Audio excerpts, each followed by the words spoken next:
నమస్తే యాస్పిరెంట్స్. నేను మీ Veeresh sir, fire SI.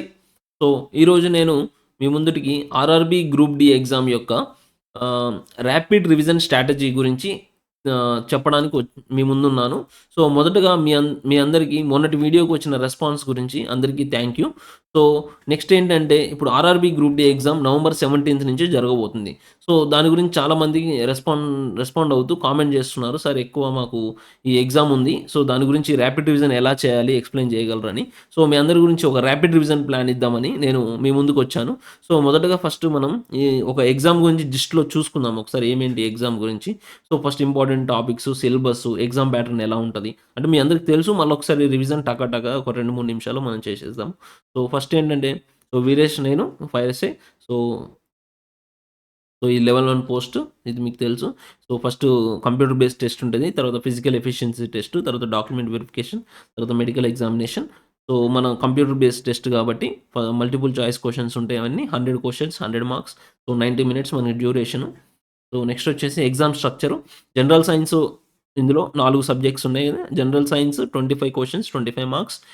Mathematics 25 questions, 25 marks. General intelligence 30 questions, 30 marks. General awareness and current affair వచ్చేసి 20 questions, 20 marks. So, ఇందులో వచ్చేసి ప్రతి సెక్షన్‌కి కట్ ఆఫ్ ఏం లేదండి. సో, మొత్తం ఓవరాల్ కట్ ఆఫ్ ఉంటది. సో, తర్వాత మార్కింగ్ స్కీమ్ వచ్చేది ప్రతి కరెక్ట్ క్వెషన్‌కి ఒక కరెక్ట్ ఆన్సర్ ఒక మార్క్స్ వస్తుంది. మిగతా 3 రాంగ్ ఆన్సర్స్‌కి ఒక మార్క్ కట్ చేయడం జరుగుతుంది. సో, 1/3 నెగెటివ్ మార్కింగ్ అనమాట.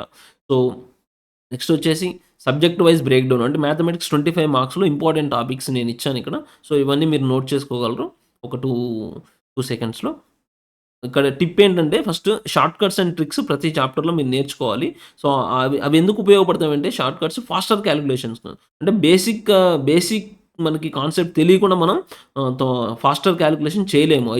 అవి బేసిక్స్ తెలిసిన తర్వాతే మనం దాన్ని షార్ట్ కట్స్ లాగా మనం ప్రాక్టీస్ చేస్తూ ఉంటే ఆ షార్ట్ కట్స్ అనేవి మనకు అలవాటైతాయి.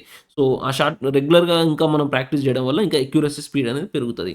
సో, నెక్స్ట్ వచ్చేసి ప్రతి చాప్టర్ బ్రేక్ డౌన్ అనమాట. Chapter wise. సో, సింప్లిఫికేషన్ బాగా important. Number system important. Algebra, mensuration ఈ 4 చాప్టర్స్ చాలా ఇంపార్టెంట్. సో, వీటి నుంచి ఇంచుమించుగా మనకి సింప్లిఫికేషన్ నుంచి 3-4, number system 3-4, algebra 2-3, mensuration 2-3 so, వస్తున్నాయి ఈ 4 చాప్టర్స్ నుంచి. సో, మిగతా చాప్టర్స్‌లో కూడా 1 and 2 marks percentages, averages so, మీరొకసారి చూసుకోండి. సో, యావరేజెస్ నుంచి ఒక mark. Simple interest, compound interest నుంచి 1 లేదా 2 మార్క్స్. మిక్స్చర్స్ అండ్ ఎలిగేషన్స్ నుంచి 1 మార్కు. ఏజెస్ నుంచి 1 మార్కు. ప్రాఫిట్ అండ్ లాస్ నుంచి 1 లేదా 2 మార్క్స్. ప్రోగ్రెషన్స్ నుంచి 1 మార్కు. రేషియో అండ్ ప్రపోర్షన్ నుంచి 1 లేదా 2 మార్క్స్. టైమ్ అండ్ వర్క్ నుంచి 1 లేదా 2 మార్క్స్. స్పీడ్, టైమ్, డిస్టెన్స్ నుంచి 1 లేదా 2 మార్క్స్. జామెట్రీ నుంచి 1 లేదా 2 మార్క్స్. ట్రిగ్నోమెట్రీ నుంచి 1 లేదా 2 మార్క్స్. డేటా సఫిషియన్సీ నుంచి 1 మార్కు. ఎలిమెంటరీ స్టాటిస్టిక్స్ నుంచి 1 మార్కు. బార్ గ్రాఫ్ నుంచి 1 మార్కు. లైన్ గ్రాఫ్ నుంచి 1 మార్కు. పై చార్ట్ నుంచి 1 మార్కు. సో, నెక్స్ట్ వచ్చేసి టాబులేషన్ నుంచి 1 మార్కు. సో, అంటే సబ్జెక్ట్ వైస్ మన మ్యాథమెటిక్స్‌లో ఒక్కొక్క చాప్టర్ నుంచి ఏ వస్తాయి. ఇంపార్టెంట్ టాపిక్స్ ఏమేంటి? సింప్లిఫికేషన్. సో, తర్వాత simplification, number system, algebra, mensuration ఈ 4 చాప్టర్స్ కొంచెం ఇంపార్టెంటు. వీటిని ఇంకా ఎక్కువ రివైజ్ చేయండి. తర్వాత నెక్స్ట్ వచ్చేసి మన రీజనింగ్, జనరల్ ఇంటెలిజెన్స్ అండ్ రీజనింగ్‌లో 30 మార్క్స్ ఉంటాయి. సో, వీటిలో ఇంపార్టెంట్ టాపిక్స్ అని ఇక్కడ ఇచ్చాను. తర్వాత టిప్ ఏంటంటే మీ ప్రీవియస్ ఇయర్ రీజనింగ్ క్వెషన్స్ ఉన్నాయి గదా! అవి ఎక్కువ సార్లు ప్రాక్టీస్ చేయాలి. తర్వాత లాజికల్ పజిల్స్ అనేవి ఉంటాయి. అవి ఇంకా ఎక్కువ ప్రాక్టీస్ చేయాలి. సో, ఇందులో మనం చాప్టర్ వైస్ బ్రేక్ డౌన్ చేస్తే పజిల్ నుంచి 3 లేదా 4 మార్కులు, సీరీస్ నుంచి 3 లేదా 4 మార్కులు, ఎనాలజీ నుంచి 2-3 మార్కులు, అరేంజ్‌మెంట్ అండ్ ప్యాటర్న్ నుంచి 2 లేదా 3 మార్కులు. సో, ఈ 4 చాప్టర్స్ ఇందులో కొంచెం ఇంపార్టెంట్. తర్వాత బ్లడ్ రిలేషన్ నుంచి 1 లేదా 2 మార్కులు, క్లాక్స్ అండ్ క్యాలెండర్ నుంచి 1-2 మార్క్స్, కోడింగ్ అండ్ డీకోడ్ నుంచి 2-3 marks, directions 1-2, non verbal 1-2, order and ranking 1 mark, seating arrangement 1-2 మార్కులు, వెన్ డయాగ్రామ్ 1-2 మార్కులు, క్లాసిఫికేషన్ 1-2 మార్కులు, డేటా సఫిషియన్సీ 1 మార్కు, సిలాజియం 1-2 మార్కులు, statement and assumption 0-1 mark, statement and arguments 1 mark, statement and conclusion 1 mark. So, మీరు maximum మీకు అర్థం కానివి ఒకసారి ఎక్కువ సార్లు ప్రాక్టీస్ చేయండి. కానీ ఎక్కువ మార్క్స్ వచ్చే చాప్టర్స్ మాత్రం బాగా ప్రాక్టీస్ చేయండి. Puzzles, series, analogy, arrangement and pattern, తర్వాత ఇక్కడ వచ్చేసి క్లాక్స్, తర్వాత coding and decoding, blood relations. Hmm. So, directions. So, ఇంతవరకు కొంచెం ఈజీగుంటాయి. సో, ఈజీగున్నవి మాత్రం అస్సలు వదిలిపెట్టొద్దు. ఎక్కువ స్కోరింగ్ చేసిన వాటిలో అన్నీ స్కోర్ చేయడానికి ట్రై చేయండి. తర్వాత నెక్స్ట్ వచ్చేసి జనరల్ సైన్స్. సో, ఇప్పుడు ఉంది గదా! ఎక్కువ స్కోర్ రావడానికి ఏదైతే డిసైడ్ చేస్తదో ఆ సబ్జెక్ట్ ఇదే. జనరల్ సైన్సే ఎక్కువ డిసైడ్ చేస్తది. దేనికి? టాప్ స్కోర్ రావడానికి. సో, ఫర్ ఎగ్జాంపుల్ మన ఇంపార్టెంట్ టాపిక్స్ ఒకవేళ చెప్పాలంటే నా ఒపీనియన్‌లో ఇంపార్టెంట్ టాపిక్స్ అంటే నేను అవన్నీ అనలైజ్ చేశా గదా! సో, దాని ప్రకారం ఫిజిక్స్ నుంచి 7-9 మార్కులు రావచ్చు. So, motion, force, work, energy, gravitation, electricity, sound, light. So, ఈ 6, 7 చాప్టర్‌లు కొంచెం ఇంపార్టెంట్ అనమాట. తర్వాత కెమిస్ట్రీ నుంచి 8-9 మార్కులు. So, acids and bases, metals and non metals, chemical reactions, environmental chemistry. So, వీటి నుంచి ఇంకొంచెం మార్క్స్ రావచ్చు. తర్వాత బయాలజీ నుంచి 6-8 marks. Human body, nutrition, diseases, ecosystems, cell structure, ఇంకా కొన్ని టాపిక్స్ లైక్ విటమిన్స్. సో, ఇట్లాంటివన్నీ ఇంకొన్ని ఇంపార్టెంట్ టాపిక్స్ అనమాట. సో, రి టిప్ ఏంటంటే NCERT science books ninth and 10థ్ అంటే కాన్సెప్ట్ మీకు అర్థం కాకపోతే ఒకసారి 9థ్ అండ్ 10థ్ బుక్స్ ఉంటాయి. ఇప్పుడు మీరు యూట్యూబ్‌లో కొట్టినా గాని ఆ సైన్స్ బుక్స్‌లో మీకు 9థ్ అండ్ 10థ్ గురించి తెలుగులో ఎన్‌సీఈఆర్‌టీసీ ఇన్ తెలుగు అని ఒక ఛానెల్ ఉంటది. సో, ఆ ఛానెల్‌లో కూడా మీరు చూడొచ్చు. మన అశోక్ సార్‌ది ఆ ఛానెల్. సో, ఆ 9థ్ అండ్ 10థ్ కాన్సెప్ట్స్ మీకు అర్థం కాకపోతే మళ్ళొకసారి ఆ సైన్స్ బుక్స్ మళ్ళీ ఓపెన్ చేసి చూడండి. ఈ జనరల్ సైన్స్ అనేది డిసైడింగ్ ఫ్యాక్టర్ ఎగ్జామ్‌లో. మళ్ళీ మీరు ఎగ్జామ్ రాసొచ్చిన తర్వాత బాధపడొద్దు. ఈ జనరల్ సైన్స్ అనేది మంచి స్కోర్ రావడానికి మీకు హెల్ప్ చేస్తది. మ్యాథమెటిక్స్ అండ్ రీజనింగ్ కంపల్సరీ చేయాల్సిందే ఎవరైనా. కానీ జనరల్ సైన్స్ అనేది కొంతమంది నెగ్లెక్ట్ చేస్తారు. అది నెగ్లెక్ట్ చేయకూడదు. ఇది కూడా ఇంపార్టెంట్ సబ్జెక్టే. సో, నెక్స్ట్ వచ్చేసి మనకి general awareness and current affairs 20 మార్క్స్‌కొస్తది. సో, ఇంపార్టెంట్ టాపిక్స్ వచ్చేసి current affairs, international and national current affairs, Indian history నుంచి కరెంట్ అఫైర్స్ నుంచి 6-7, ఇండియన్ హిస్టరీ నుంచి 3-4, ఇండియన్ జియోగ్రఫీ నుంచి 2-3, ఇండియన్ ఎకనామీ నుంచి 1-2, ఇండియన్ పాలిటీ నుంచి 2-3, జీకే జనరల్ నాలెడ్జ్ అంటే నార్మల్ జనరల్ నాలెడ్జ్ వచ్చేసి 4-5 క్వెషన్స్ వస్తాయి. సో, మిగతా ఇవి కాకుండా science and technology, latest innovations, space programmes, awards, sports, importants and events ఇవన్నీ మళ్ళీ జీకేలో వస్తాయి. సో, కరెంట్ అఫైర్స్‌లో కూడా ఏమైనా అప్డేటెడ్ ఈవెంట్ ఉంటే మీరు చూసుకోవచ్చు. కరెంట్ అఫైర్స్ సో, అది ఏ టైం వరకు చదవాలని మళ్ళీ ఒక వీడియోలో చెప్తాము. సో, నెక్స్ట్ వచ్చేసి మనం కాంపిటీషన్ అర్థం చేసుకుందాం ప్రెజెంటు. సో, మనకు తెలుసు ఆర్ఆర్‌బీ గ్రూప్ డి 2019లో జరిగినప్పుడు మొత్తం అప్లై చేసింది ఆల్ ఓవర్ ఇండియాలో అప్లై చేసింది 1,15,00,000 మంది అప్లై చేశారు. అప్పుడున్న వేకెన్సీ 1,03,769 మంది. కానీ అప్పుడున్న పోటీ ఏంటి? ఒక వేకెన్సీ కోసం పోటీ 110 మంది ఇంచుమించుగా 110 మంది ట్రై చేశారు. కానీ ఇప్పుడు సినారియో చూడండి. ఆర్ఆర్‌బీ గ్రూప్ డి 2025లో ఎంతమంది అప్లై చేశారు? 1,08,00,000 మంది ఇంచుమించు అప్లై చేశారు. సో, ఎన్ని పోస్టులున్నాయి? 32,438 పోస్టులున్నాయి. సో, ఇప్పుడు కాంపిటీషన్ వచ్చేసి ఎంతుంది? ఒక వేకెన్సీ కోసం ఒక పర్సన్ 333 మంది ఒక్క వేకెన్సీ కోసం పోటీ పడుతున్నారు. ఆల్ ఓవర్ ఇండియాలో నేను చెప్పేది. ఇది మన సికింద్రాబాద్ జోన్ కాదు. All over India. సో, మన జోన్ వైస్ కాంపిటీషన్ వచ్చేసి 2019లో 9,328 పోస్టులున్నాయి సికింద్రాబాద్ జోన్‌లో. 101 మంది కాంపిటీషన్ అంటే ఒక్క పోస్ట్ కోసం 101 మంది పోటీ పడ్డారు. సో, అప్పుడు కట్ ఆఫ్ 2025 మందిలో 1,642 పోస్టులుంటే ఒక పోస్ట్ కోసం 585 మంది పోటీ పడుతున్నారు. ఇప్పుడు మీరు అర్థం చేసుకోండి ఇక్కడ. ఇక్కడ కాంపిటీషన్‌ని మీరు మనం జోన్ వైస్ అంటే మనకు అంతకుముందు పక్క జోన్ వేరు. ఈ జోన్ మన జోన్‌లో మన లోకల్ జోన్‌లో ఎంత కాంపిటీషన్ అనేది మీరు అర్థం చేసుకోవాలి. ఒక్క పోస్ట్ కోసం 585 మంది పోటీ పడుతున్నారు. సో, 2019లో ఈ కట్ ఆఫ్స్ అన్నమాట. సో, మీరు అడగొచ్చు సార్ ఇంత చెప్తున్నారు. సేఫ్ స్కోర్ ఎంత ఉండొచ్చు అని చాలా మందికి డౌట్ ఉంటది. సార్ ఎంత ఎంత స్కోర్ చేయాలి? సో, నేను చెప్తాను నా నా ఇంచుమించు అంటే మీరు సేఫు అంటే ఎంత స్కోర్ చేస్తే సేఫ్ ఉండొచ్చంటే 80+ స్కోర్ చేయాలి. సేఫ్ స్కోర్ కోసం. అంటే 80+, 80 నుంచి పైన చేయాలి. సో, రిజర్వ్డ్ కేటగరీ ఉంటే 75, 75+ చేయండి. ఆర్ 70+, 70-75 మధ్యలో. కానీ ఓపెన్ కాంపిటీషన్‌లో పోటీ పడాలంటే ఖచ్చితంగా 80+ చేయాల్సిందే. మీరు చూసారు ఆల్రెడీ మన జోన్ వైస్ కాంపిటీషన్ ఎంతుంది ఇక్కడ?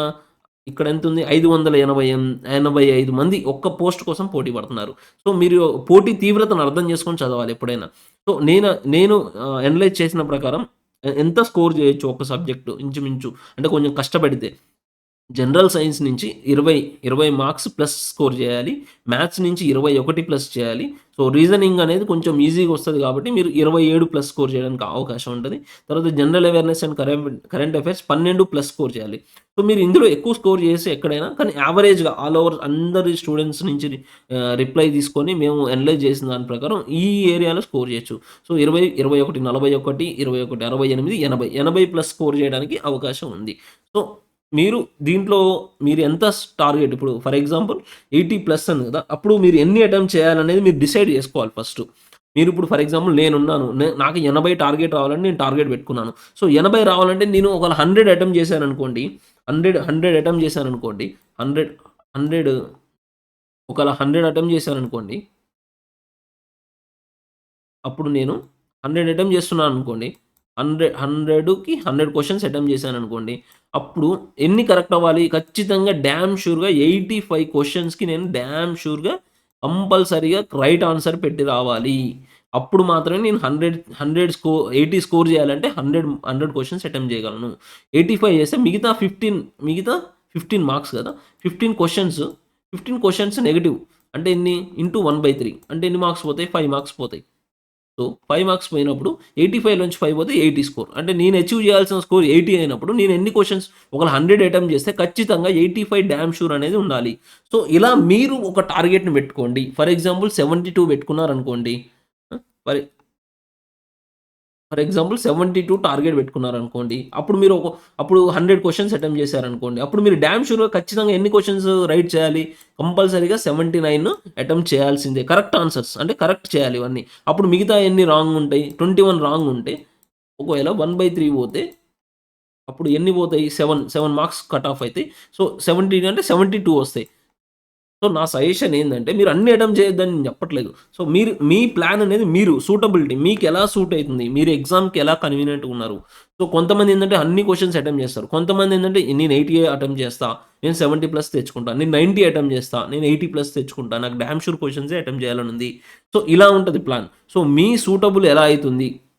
సో, మీరెలా సూటబుల్ ఉన్నారు ఎగ్జామ్‌కి? సో, మీరు గ్రాండ్ టెస్ట్‌లు రాస్తున్నారు. మీరు ప్రాక్టీస్ చేస్తున్నారు. అప్పుడు మీకెంత స్కోరొస్తుంది? మీరు ఎందులో ఎక్కువ రాణించగలుగుతున్నారు? రీజనింగ్‌లో 30కి 28 వస్తున్నాయా? మ్యాథ్స్‌లో 25కి 24, 23 వస్తున్నాయా? లేకపోతే జనరల్ సైన్స్‌లో 22 వస్తున్నాయా? సో, మీరెప్పుడైతే టెస్ట్‌లు రాస్తా ఉంటారో, సో, ఆ టెస్ట్‌లు రాస్తూ మీరు వాటిని స్కోర్‌ని ఇంప్రూవ్ చేస్తూ ఉండాలి. సో, మీరు టెస్ట్ రాసేటప్పుడు కూడా ఒకసారి జనరల్ అవేర్స్‌లో ఫుల్ అటెంప్ట్ ఇస్తారు. తర్వాత మళ్ళీ రీజనింగ్‌లో ఫుల్ అటెంప్ట్ చేయాలి. తర్వాత మ్యాథ్స్‌లో ఫుల్ అటెంప్ట్ చేయాలి. సో, మీరు ఆ టెస్ట్‌లో మళ్ళీ అనలైజ్ చేసుకోవాలి. నాకు ఇప్పుడు జనరల్ అవేర్‌నెస్‌లో నేను ఫుల్ అటెంప్ట్ చేశాను. నీకు ఎన్ని నెగెటివ్ పోయినాయి నాకు? ఆహా! అంటే నేను ఈ సబ్జెక్ట్‌లో కొంచెం వీక్ ఉన్నా. దీన్ని ఇంప్రూవ్ చేసుకోవాలి. మళ్ళీ అటెంప్ట్ ఇచ్చినప్పుడు మళ్ళీ మీరు అనలైజ్ చేసుకోవాలి. ఏ సబ్జెక్ట్‌లో నెగెటివ్ ఎక్కువ పోతుంది. సో, నెగెటివ్‌ని తగ్గించుకోవడానికి ట్రై చేయాలి. సో, మీరు 100 క్వెషన్స్ అటెంప్ట్ చేసొస్తున్నాను.